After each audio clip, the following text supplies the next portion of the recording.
नमस्कार दोस्तों, स्वागत है आपका आपके अपने YouTube चैनल अचीवर्स एकेडमी में। हम लोगों ने पिछली क्लास में आर्टिकल 29 और 30 के बारे में डिस्कशन किया था।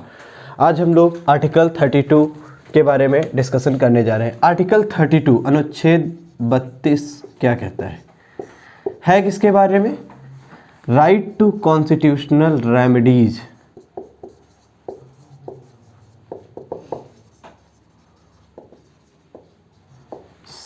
संवैधानिक उपचारों का अधिकार।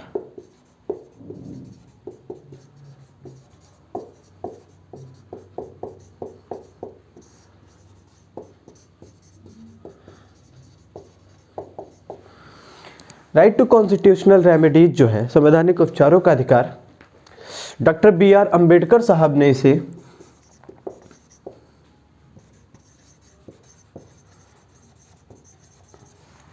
इसे संविधान की आत्मा कहा है। लेकिन ये स्पेसिफाइड है, BR अम्बेडकर साहब ने इसे संविधान की आत्मा कहा है और किसी ने नहीं कहा है। लेकिन अगर नॉर्मल क्वेश्चन एग्जाम में बिना BR अम्बेडकर साहब के रहेगा कि संविधान की आत्मा किसे कहा जाता है, तो संविधान की आत्मा कहा जाता है प्रस्तावना को। Preamble is the spirit of Indian constitution. ये क्वेश्चन बन के एग्जाम में आएगा। अगर सीधे शब्दों में पूछा जाए कि भारतीय संविधान की आत्मा BR अम्बेडकर साहब के अनुसार क्या है, तो हम उसे कहेंगे आर्टिकल 32 फंडामेंटल राइट का, मूल अधिकार का जो अनुच्छेद 32 है, वो BR अम्बेडकर साहब के शब्दों में संविधान की आत्मा है। ये है क्या, कहता क्या है? आर्टिकल 32 कहता है यदि राज्य के द्वारा लोक पदाधिकारी या निजी व्यक्ति के द्वारा किसी भी फंडामेंटल राइट मूल अधिकार का उल्लंघन हो, तो व्यक्ति सीधे अनुच्छेद 32 के तहत सुप्रीम कोर्ट जा सकता है। मतलब कि उसके पास ऑप्शन अवेलेबल है, वो सीधे जा सकता है।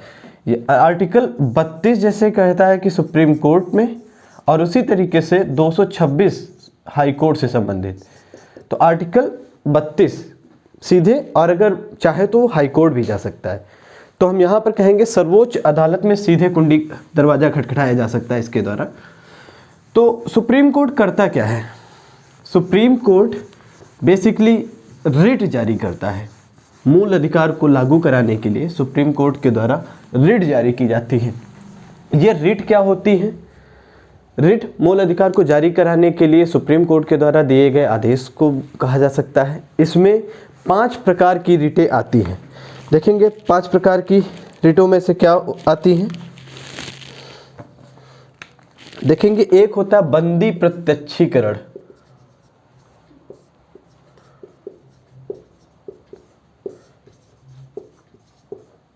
दूसरा होता है हमारा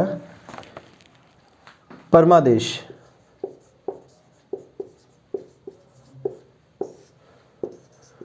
तीसरा होता है हमारा प्रतिषेध। उसके बाद हमारा जो चौथा होता है वो अधिकार परीक्षण या उत्प्रेषण और अधिकार परीक्षण।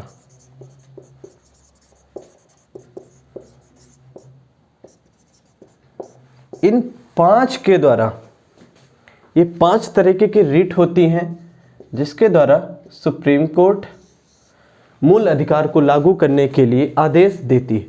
तो हम इसको समझने का प्रयास करते हैं बारी बारी से कि कौन सी रिट किसके बारे में कहती है। बंदी प्रत्यक्षीकरण। बंदी प्रत्यक्षीकरण कहता है, बेसिकली अगर हम इसको देखेंगे तो ये हैबियस कॉर्पस से बना है।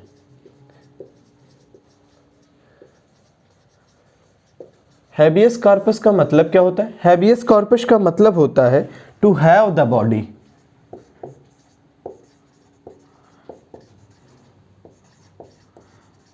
To have the body. अब देखिए इसको समझने का प्रयास करिए। सुप्रीम कोर्ट आदेश देता है, ये लोक अधिकारी को भी आदेश दिया जा सकता है और निजी को भी, मतलब दोनों लोगों को अधिकार दिया जाए कि अगर किसी व्यक्ति को गिरफ्तार किया गया या बंदी किया गया है तो उसकी बॉडी को हमारे सामने उपस्थित किया जाए, मतलब सुप्रीम कोर्ट के सामने उपस्थित किया जाए। ये आदेश दिया जाता है। तो हम देखेंगे ये है किससे संबंधित। ये बंदी प्रत्यक्षीकरण मूलतः लोक अधिकारी व निजी अधिकारी के खिलाफ जारी किया जाता है। ये व्यक्तिगत स्वतंत्रता को बढ़ाता है, पर्सनल लिबर्टी को ये बढ़ाता है।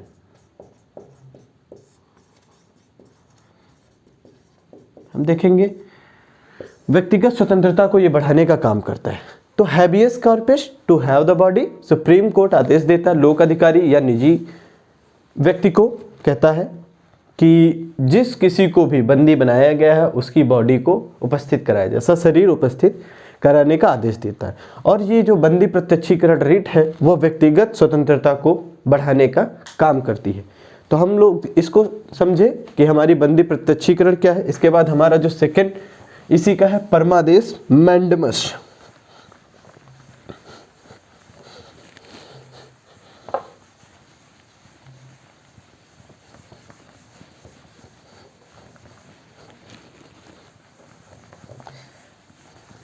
जो परमादेश होता है, मैंडमस होता है,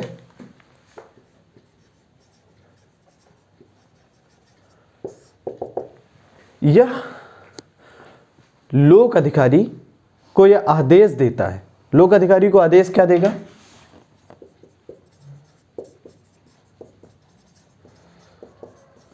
लोक अधिकारी को यह आदेश दिया जाता है इसके द्वारा कि विधि के द्वारा जो कार्य उसके लिए निर्धारित किया गया है,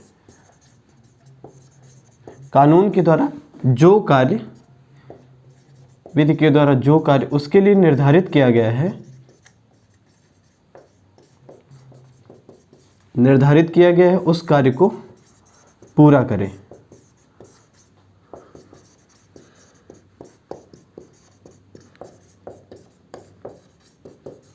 उस कार्य को पूरा करे।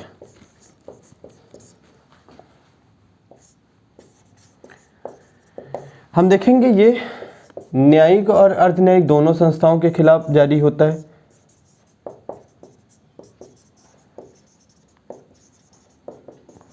देखिए हम यहीं पर अगर समझने का प्रयास करें कि न्यायिक संस्था और अर्धन्यायिक संस्था क्या होती है, तो इसको अगर डिटेल करना चाहें तो न्यायिक संस्था ऐसी संस्था होती है जिसका कार्य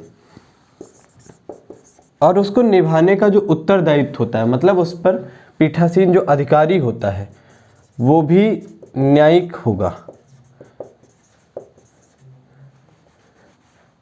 लेकिन अर्धन्यायिक संस्था एक ऐसी संस्था होती है जिसका कार्य तो न्यायिक होता है, कार्य न्यायिक, लेकिन उस पर जो अधिकारी बैठता है वो न्यायिक नहीं होता है। मतलब वो हो सकता है प्रशासनिक हो, एडमिनिस्ट्रेटिव। एग्जाम्पल के रूप में देखें अर्धन्यायिक निकायों में तो हम देख सकते हैं सेबी,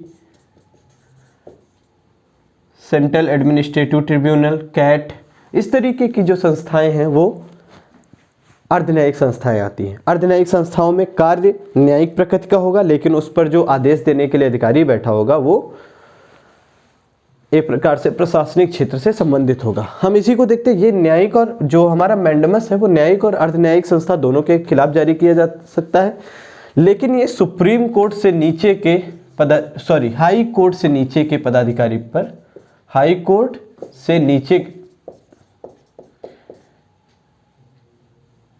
पर लागू किया जाता है ये। तो ये हमारा मैंडमस था। ये लोक अधिकारी को आदेश दिया जाता है कि विधि के द्वारा जो इस कार्य उसको दिया गया है वो कार्य उसके द्वारा पूरा किया जाए। और ये हम देखते हैं कि ये न्यायिक और अर्धन्यायिक दोनों संस्थाओं पर दिया जा सकता है, लेकिन जो न्यायिक संस्था होगी वो हाई कोर्ट से नीचे के ऊपर इस तरह के काम किए जाएंगे। अब इसी के बाद हम देखते हैं प्रतिषेध।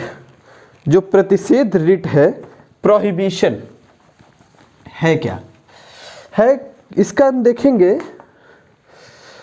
क्षेत्राधिकार के उल्लंघन से संबंधित है। जो प्रतिषेध है, प्रोहिबिशन, वो क्षेत्राधिकार से उल्लंघन से संबंधित है। हम देखते हैं किस तरीके से।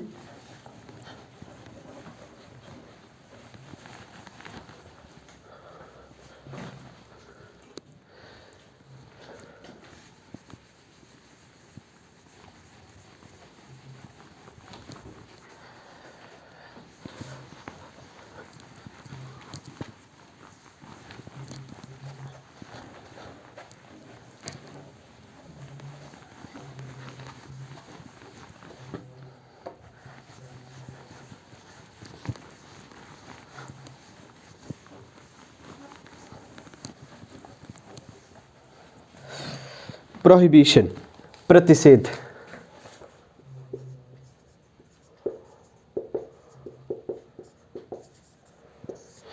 प्रोहिबिशन हमने कहा कि ये क्षेत्राधिकार के उल्लंघन से संबंधित है।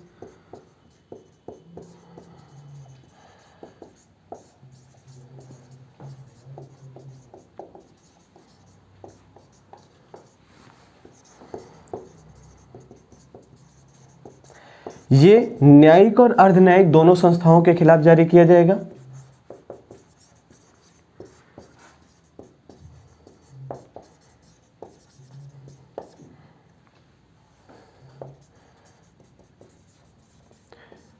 दोनों संस्थाओं के विरुद्ध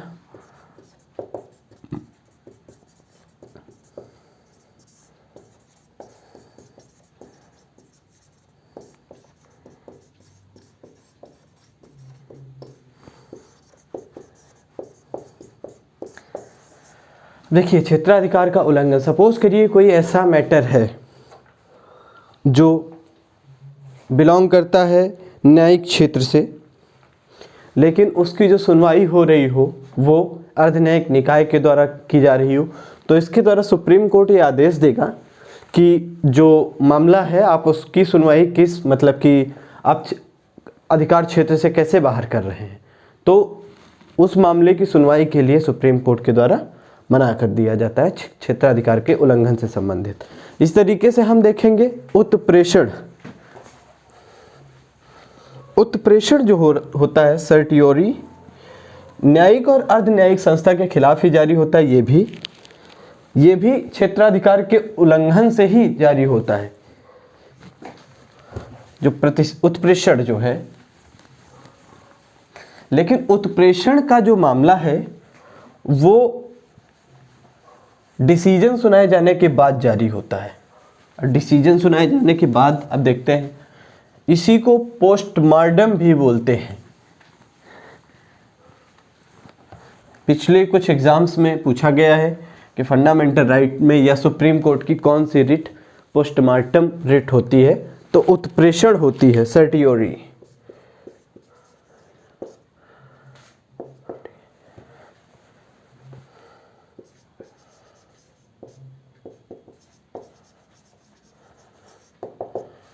हम देखेंगे न्यायिक और अर्धन्यायिक संस्था के खिलाफ ही जारी किया जाएगा।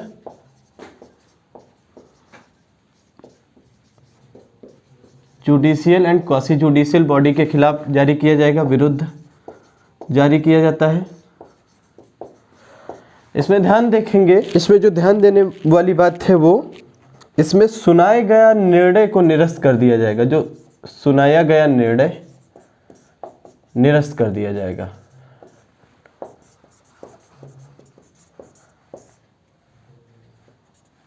निरस्त कर दिया जाएगा।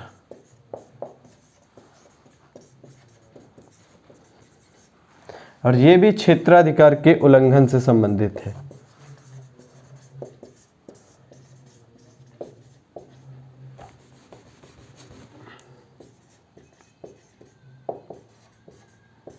हम देखेंगे इसी को ही पोस्टमार्टम भी बोलते हैं।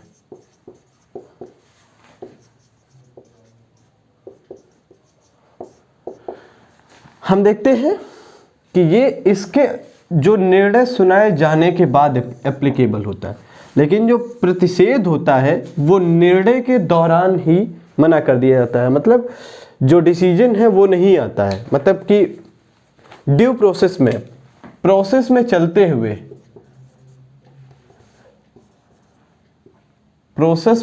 हुए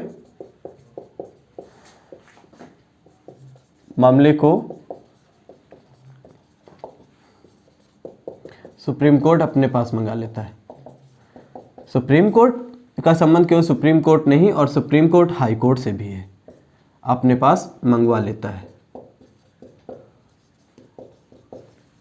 ये है हमारा प्रतिषेध और उत्प्रेषण। दोनों की टर्मिनोलॉजी एक ही है, बस यहाँ पर हम देखेंगे उत्प्रेषण जो है वो डिसीजन देने के बाद डिसीजन को निरस्त कर दिया जाएगा, सस्पेंड कर दिया जाएगा। और जो हमारा होता है प्रतिषेध, प्रोहिबिशन जो होता है वो ड्यू प्रोसेस में भी मना कर दिया जाता है। अब हमारा जो सबसे आखिरी रिट है अधिकार परीक्षा, उसके बारे में देख लेते हैं। अधिकार परीक्षा क्यो वारंटो।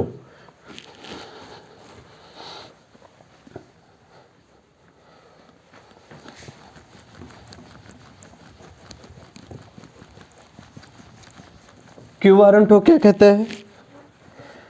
क्यू वारंटो अधिकार परीक्षा का जो संबंध है वो अनुच्छेद 12 के लोक पद से संबंधित है। अब लोक पद से संबंधित है तो बातचीत क्या होगी इसमें? जो व्यक्ति है जिसका दावा किया जा रहा है उस पद के लिए वो वैध है या अवैध, इसकी जांच की जाती है अधिकार परीक्षा के द्वारा।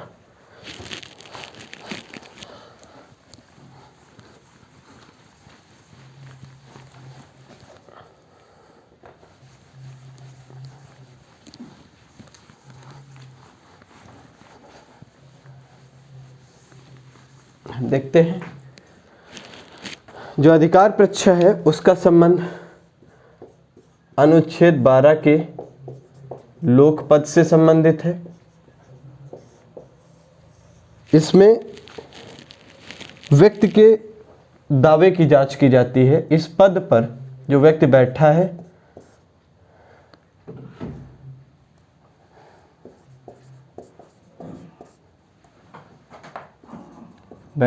वह वैध है या अवैध, इसकी जांच की जाती है आर्टिकल 12 के अंतर्गत। तो ये रिटें हैं जो मूल अधिकार के उल्लंघन पर सुप्रीम कोर्ट के द्वारा जारी की जाती है। इसी में ध्यान देने वाली बातें हैं, सुप्रीम कोर्ट या हाई कोर्ट के द्वारा जो रिटें जारी की जाती हैं ये गवर्नर और प्रेसिडेंट के अगेंस्ट नहीं हो सकती हैं। राष्ट्रपति और राज्यपाल के विरुद्ध ये कोई भी रिट जारी नहीं हो सकती है। तो हम लोगों ने आर्टिकल 32 को समझने का प्रयास किया, सुप्रीम कोर्ट की जो रिटें हैं बहुत डिटेल में समझने का प्रयास किया। अब हम लोग इसी को और आगे बढ़ाते हुए कुछ इससे संबंधित जो इशू है वो देख लेते हैं। जैसे क्वेश्चन बनता है कभी कभी, क्या विशेष परिस्थिति में डिस्ट्रिक्ट कोर्ट रिट जारी कर सकती है? तो आंसर होगा नहीं, विशेष परिस्थिति में डिस्ट्रिक्ट कोर्ट रिट जारी नहीं कर सकती है। इसी के तरह दूसरा अगर हम क्वेश्चन देखें, दूसरा जो है, क्या डिस्ट्रिक्ट कोर्ट को रिट जारी करने की शक्ति प्रदान की जा सकती है? तो संसद के द्वारा जो डिस्ट्रिक्ट कोर्ट है उसको रिट प्रदान करने की शक्ति प्रदान की जा सकती है। मतलब हम देखेंगे डिस्ट्रिक्ट कोर्ट को रिट जारी करने की शक्ति संसद के द्वारा दी जा सकती है, लेकिन वर्तमान समय में अभी रिट जारी करने का अधिकार संसद के पास नहीं है। इसी के साथ अगर हम इसी से संबंधित और इशू देखें तो इशू है, जिस तरीके से सुप्रीम कोर्ट आर्टिकल 32 के तहत रिट जारी करता है उसी तरीके से हाई कोर्ट आर्टिकल 226 के तहत रिट जारी करता है। तो दोनों में थोड़ा सा समझने का प्रयास करते हैं। ये आर्टिकल 32 के तहत रिट जारी करता है और ये आर्टिकल 226 के तहत। इसका जो क्षेत्राधिकार है हम देखें तो 5 प्रकार की रिट जारी करता है और ये भी 5 प्रकार की ही रिट जारी करता है, 5 रिटें जारी करता है। हाई कोर्ट भी इसी तरीके से। और देखें तो सुप्रीम कोर्ट जो है वो के मूल अधिकार मतलब केवल फंडामेंटल राइट के संबंध में रिट जारी करेगा।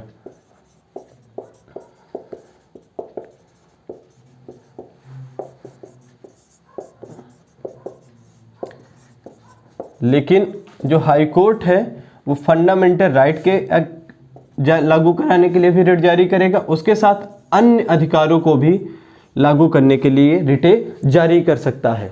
और इसके साथ साथ देखें तो सुप्रीम कोर्ट का क्षेत्राधिकार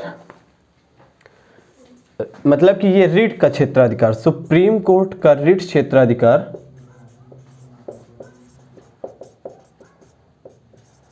हाई कोर्ट के रिट क्षेत्राधिकार से छोटा है।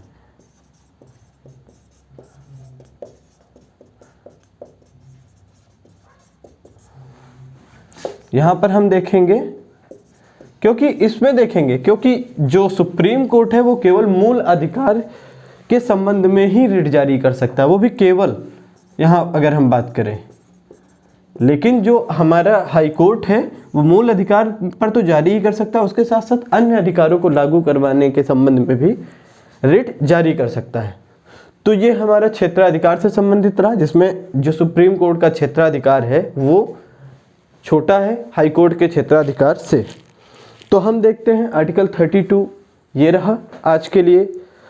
और अब हमारे फंडामेंटल राइट से संबंधित 3 आर्टिकल 33, 34 और 35 बचा है, जिसको हम नेक्स्ट क्लास में एक ही समरी में ख़त्म करने का प्रयास करेंगे। उसमें बेसिकली सशस्त्र बलों से संबंधित जो लोग पद पर बैठे हुए हैं उनके फंडामेंटल राइट से संबंधित कुछ जो अधिकार प्रदान किए गए हैं, उनकी सीमाएं कहाँ तक लागू होती हैं, इसके बारे में डिस्कस करेंगे। आज के लिए इतना ही। धन्यवाद दोस्तों।